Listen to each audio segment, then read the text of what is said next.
여러분 안녕하세요. 간, 폐, 뼈, 림프로 전이된 유방암, 사기암을 잘 데리고 살고 있는 보말할망입니다. 음, 목소리가 좀 이상하죠? 지금 감기가 걸렸는데 한 5일차 정도 됐어요. 그래서 지금 거의 이제 조금 나아가는 중이라서 아직도 좀 콧물도 나고 코 맹맹이 소리가 납니다. 목소리 이상한 거 좀 양해해 주시기 바랄게요. 오늘은 제가 젤로다 항암을 한 지 벌써 1년이 다 돼가요.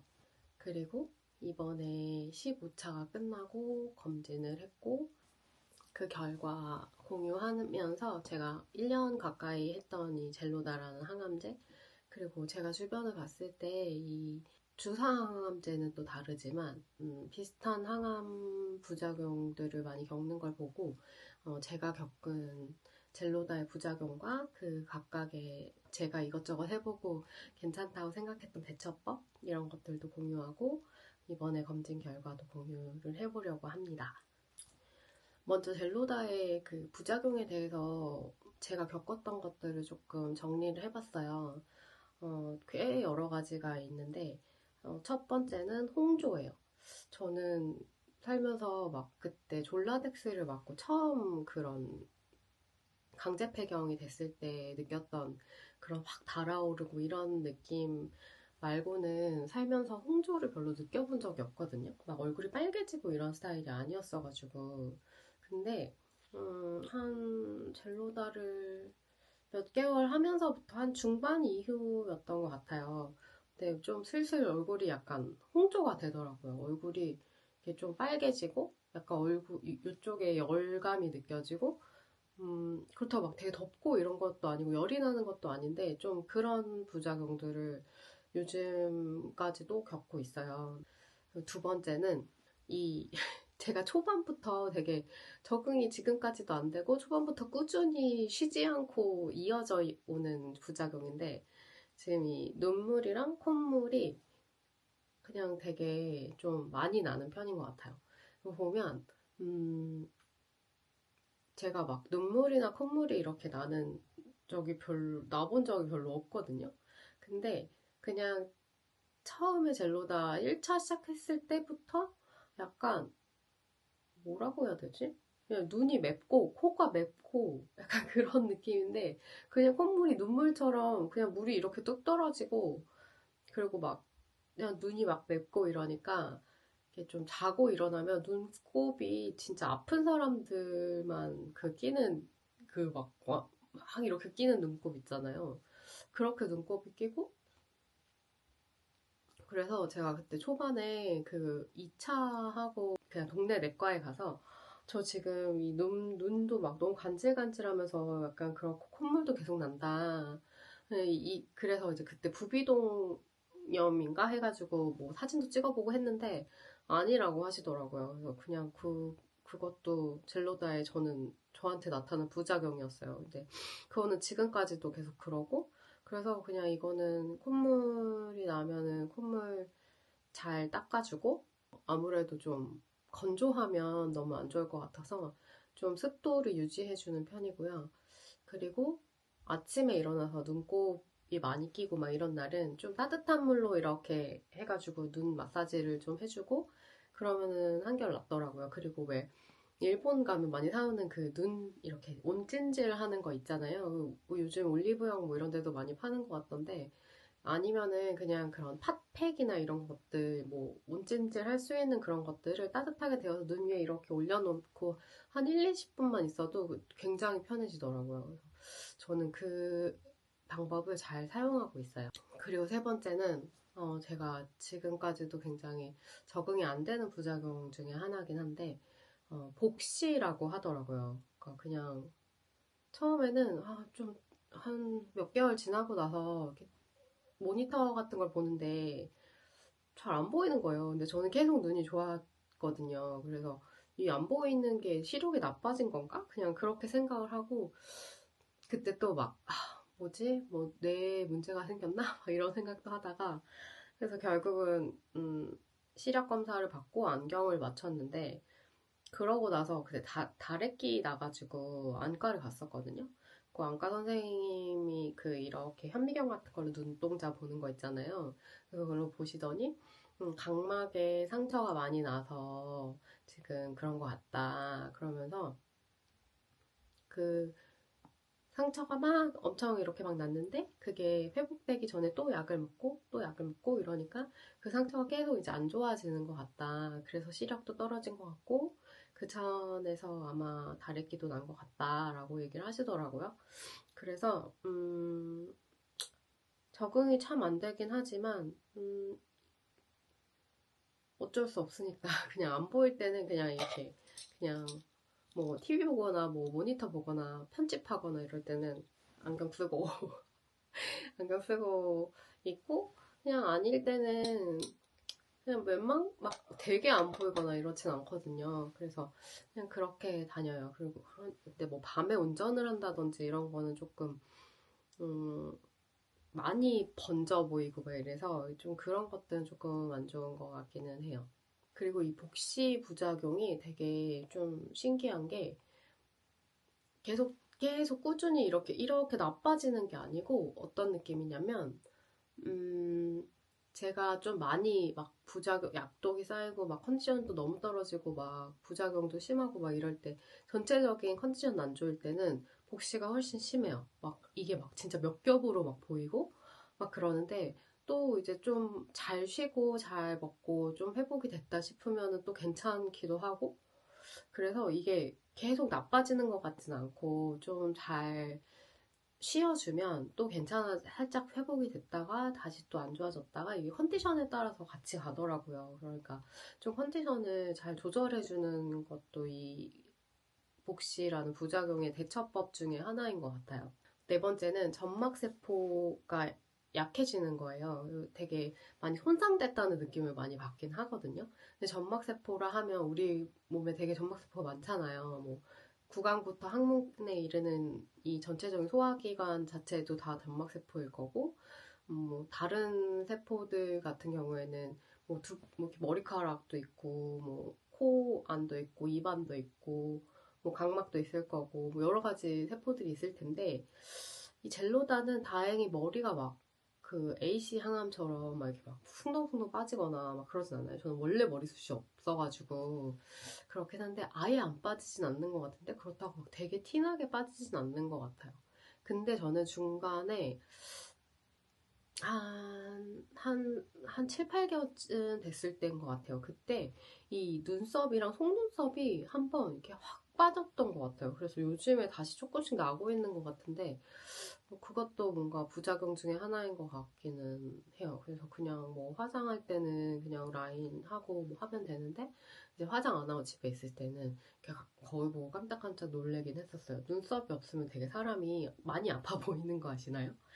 그래서 예전에 저도 그 주사항암, 독성항암 할 때 AC 항암하고 그리고 도스탁셀로 넘어갔을 때 정말 머리도 없고 눈썹도 없고 속눈썹도 없고 막 온 몸에 채모가 다 빠지고 약간 그랬던 적이 있어가지고 어느 정도는 알고 있는데 이번에도 약간의 그런 것들이 있었어요. 근데 그때 그런 주사항암만큼 심하지는 않습니다. 그리고 점막세포는 저는 일단 이 구내염이 이제 올랑말랑 했던 적이 있어요. 그리고 이게 약을 이제 뭐 보통 2주 먹고 1주 쉬고 이런 주기긴 한데 2주를 먹으면 이 서서히 이제 그 매운 걸 못 먹는 쪽으로 가게 되는데 그 안에서도 이제 뭐 2주 처음에 약을 다시 시작했어요. 그러면 뭐 한 3, 4일, 뭐 일주일 이렇게까지는 그래도 김치 정도는 먹을 수 있다 정도인데 이제 음, 좀 중후반으로 갈수록 매운 거를 정말 고춧가루가 요만큼이라도 들어가면 정말 제가 아까 말씀드렸잖아요. 콧물이랑 눈물이 많이 난다고. 정말 그냥 휴지를 옆에 놓고 밥을 먹어야 할 정도로 아예 매운 거를 못 먹게 되는 것 같아요. 그래서 이제 휴학기 때 조금 살짝 매운 거는 먹을 수 있는데 그 외의 기간에는 매운 거를 전혀 먹을 수 없을 정도로 이 구강의 이 점막들이 되게 많이 약해지고 그 통각이 엄청 세서 매운 음식을 도저히 먹을 수 없어요. 저 매운 거 되게 좋아하거든요. 그래서 매운 거 지금 거의 못 먹고 있고, 그리고 구내염도 그때 올 뻔했는데, 저는 이거를 좀 방법을 찾은 것 같아요. 가글 같은 거 하는 거는 사실 너무 화학적이고, 뭐, 입안에 뭐, 막 약간 멸균 하는 거잖아요. 그러니까 좋은 세균이나 이런 것들도 다 없어지고 약간 그런 느낌인데, 전 예전에 항암할 때도 양치를 하고 식염수로 가글을 하고 잤었어요. 자기 전에.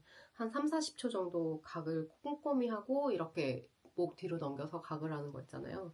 그렇게 해서 하고 그랬었는데 그때 저는 그러니까 3기 표준 치료할 때 주사 항암할 때는 그렇게 해서 구내염이 안 왔었어요. 근데 이번에는 좀 뭐 하다 안 하다 막 약간 소홀히 했더니 구내염이 오더라고요. 그래서 요즘에는 저는 어떻게 하냐면 하루에 이제 자기 전에 양치질 한 번을 되게 오랫동안 꼼꼼하게 하는데 치간 칫솔하고 치실하고 그러고 그 올바른 칫솔법 찾아서 그 칫솔로 그 잇몸과 이 사이를 꼼꼼하게 닦은 다음에 그 다음에 저는 그냥 집에 일회주겸이 있어가지고 아니면 천일염도 괜찮아요. 그거를 칫솔에 살짝 묻혀서 입 안에 이렇게 뭐 이 볼살이나 잇몸이나 이 혀 밑에나 뭐 이 목구멍 있는 그쪽까지 목젖까지 살짝씩 이렇게 칫솔로 소금을 묻힌 다음에 물로 그 소금물로 그냥 가글을 꼼꼼하게 하고 자는데 그거 한 이후로는 아직까지는 구내염이 오지 않았어요. 그리고 구강 건강도 되게 잘 유지되는 것 같고 그래서 이거는 사실 건강하신 분들도 저는 되게 많이 추천하고 싶은 방법이에요. 그리고 또 우리에게 가장 중요한 항문이 있잖아요. 근데 이게 항암을 해보니까 변비가 걸리거나 설사가 걸리거나 둘 중에 하나는 꼭 오는 것 같아요. 근데 이게 뭐 계속 변비거나 계속 설사거나 이렇지도 않고 막 변비였다가 막 설사였다가 막 하여튼 그러는데 그래서 중간에 막 정말 항문이 찢어지고 그래서 피가 나고 그리고 14차 때는 저는 약간 그랬었어요. 그 뭐라고 해야 되지? 이게 찢어지지 않았는데 피가 묻어 나오는 거예요. 그러니까 혈변을 본다는 느낌이 들어서 근데 막 되게 막 피가 막 철철 나오고 막 이런 건 아니었고 그냥 변에 이렇게 묻어 나오는 정도?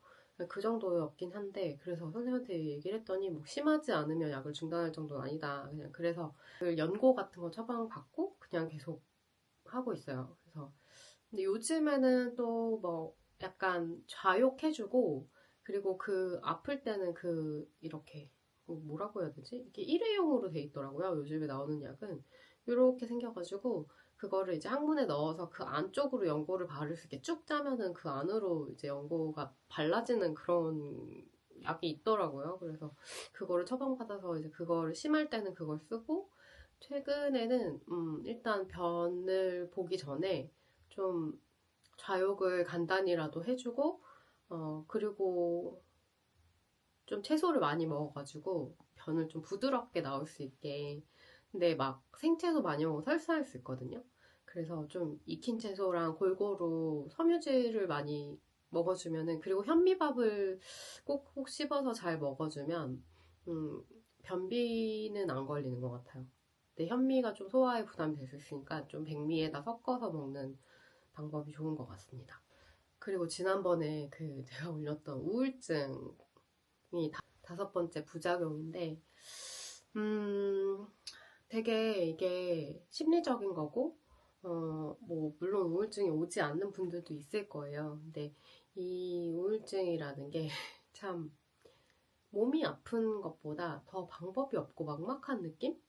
약간 그런 느낌이 들어서 저는 좀 더 힘들었어요. 근데 어쨌든 되게 그게 서서히 사람이 밖에를 안 나가게, 못 나가게 되고 너무 이제 몸이 힘들고 그러다 보니까 내가 할 수 있는 게 너무 없어지고 무력감이 심해지고, 그러다가 이제 뭐 다른 어떤 요인으로 인해서 외부적인 요인으로 인해서 그런 것들이 막 서러움이 폭발한다든지 약간 그런 일들이 생기더라고요. 그리고 이 우울증은 사실 일단 체력이 허락을 한다면 그리고 날씨가 허락을 한다면 햇빛이 있을 때 나가서 한 진짜 못해도 1, 20분이라도 걸으면 조금 많이 나아지는 것 같아요. 그리고 주변 사람들의 어떤 그런 도움도 진짜 많이 도움이 되는 것 같고, 그리고 스스로 좀 그런 것들을 해결할 수 있는, 뭐 좋아하는 음악을 듣는다든지 영화를 본다든지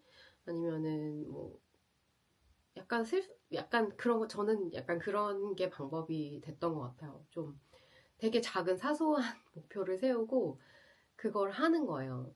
근데 그거 나 이거 할 수 있네 아직, 약간 이런 생각이 들면 조금 나아지는 느낌이 든다고 해야 되나? 근데 저는 그랬어요. 저는 약간 그런 성취감 같은 게 큰 사람이었나 봐요. 그래서 그런 것들을 조금 도움을 많이 받았던 것 같고, 그리고 그 우울증에 관해서는 사실 오는 시기가 있는 것 같아요. 근데 그 오는 시기를 영원히 가지는 않으니까 잘 견뎌내면 또 지나가더라고요. 그러니까 잘 지나보내는 수밖에 없는 것 같습니다. 네. 웃긴 거 많이 보시고, 네. 그런 방법도 있는 것 같아요. 그리고 저한테 지금 가장 심각한 부작용인데, 이거는 수족증후군이라고, 사실 젤로다 해보신 분들은 다 공감하실 거예요. 이게 젤로다를 하면 손발이 어떻게 되냐면, 지금 제 손 보이시나요? 지금 이 보면은 되게 손이 어떤 느낌이냐면, 지금은 휴약기라서 그나마 좀 괜찮은 거예요. 근데 보면은 이게 이렇게 어떻게 되냐면, 처음에는 완전히 다 껍데기가 벗겨진 적도 있어요. 그건 차수마다 다 다르게 나타나긴 했는데, 이게 다 벗겨지고 너무 아프고, 그래서 손을 쓸 수가 없는 거예요, 손발을.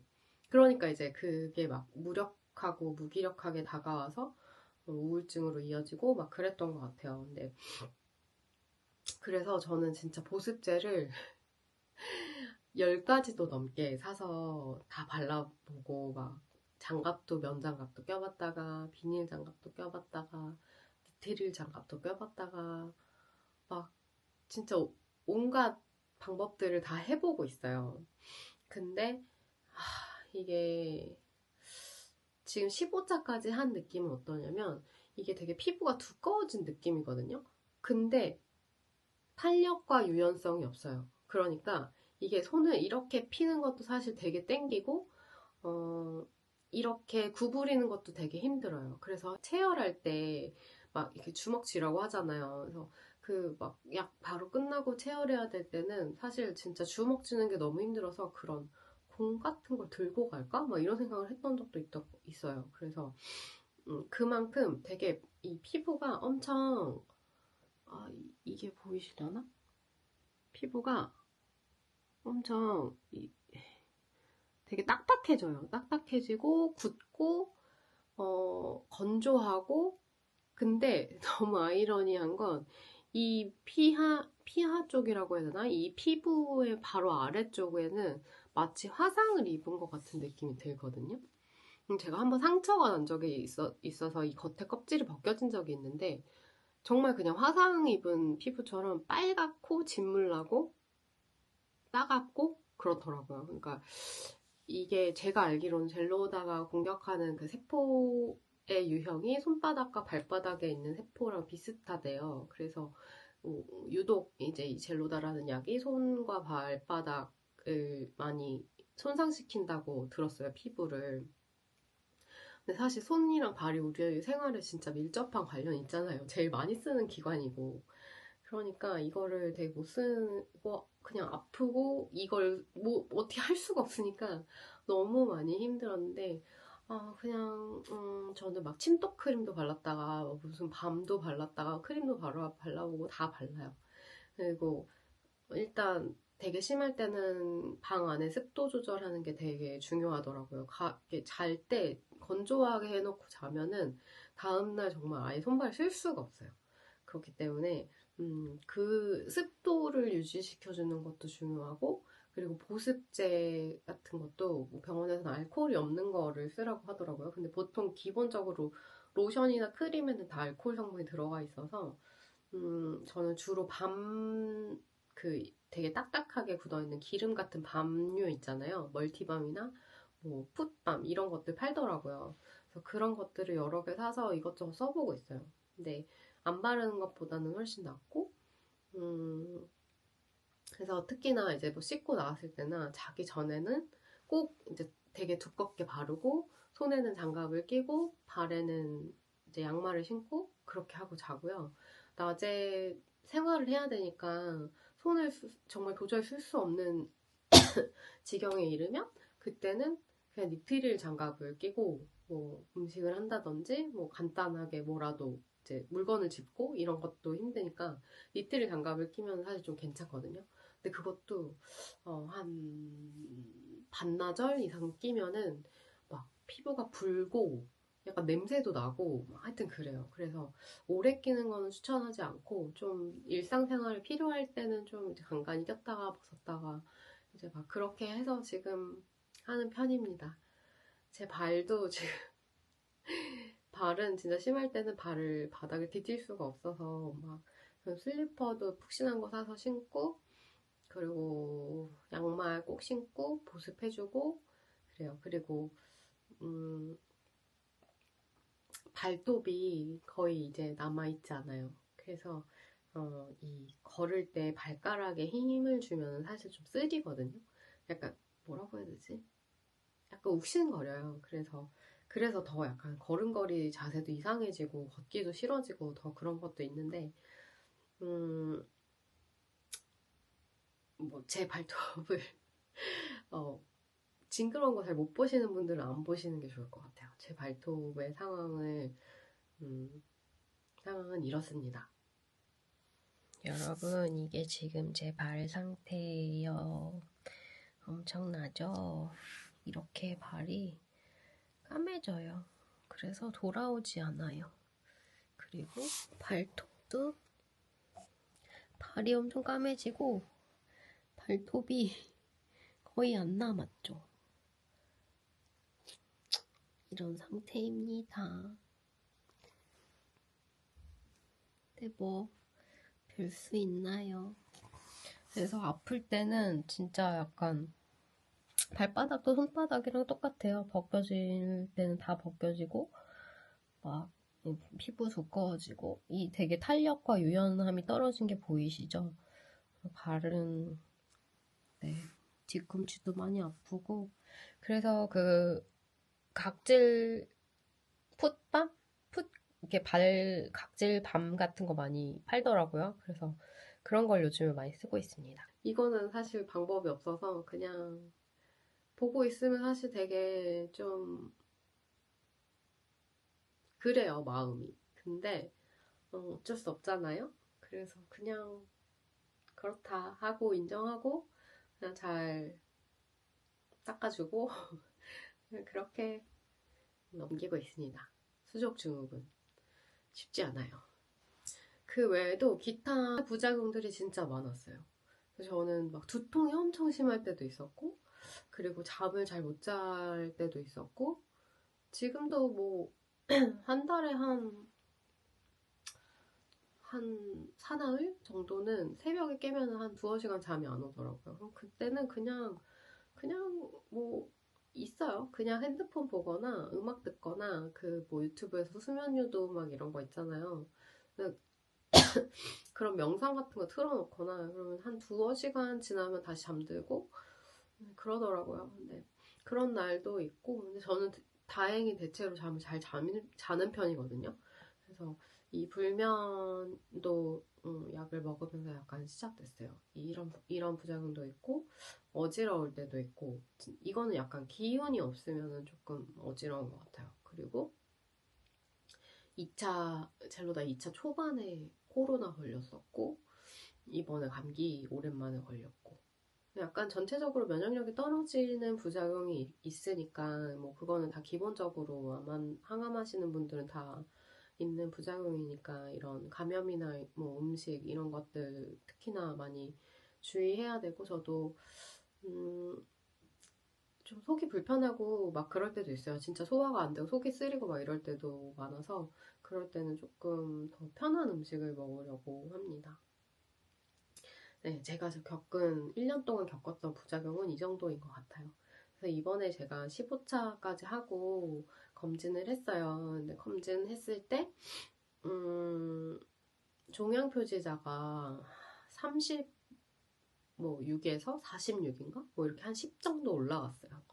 그래서 되게 불안했거든요. 그래서 그 CT 결과 보고 이제 막 그 진료 받기 전까지 일주일 동안 막 가발도 벗다가 막 약 바뀌면 머리 빠지나 막 싶어가지고 막 가발은 요즘에 어떤 게 나오나 이런 것도 보고 하여튼 그랬는데 다행히 이번에 결과는 특별히 나빠지거나 하지 않아서 저는 젤루다 16차 약을 받아왔습니다. 다만 지금 제가 이번에 손발 부작용이 너무 심하고 통증이 있고 막 그래서 터지고 막 피나고 막 그래가지고 휴약기를 조금 더 갖기로 한 3일 정도 더 갖기로 하고 오늘이 수요일인데 금요일부터 16차를 시작해요. 그래서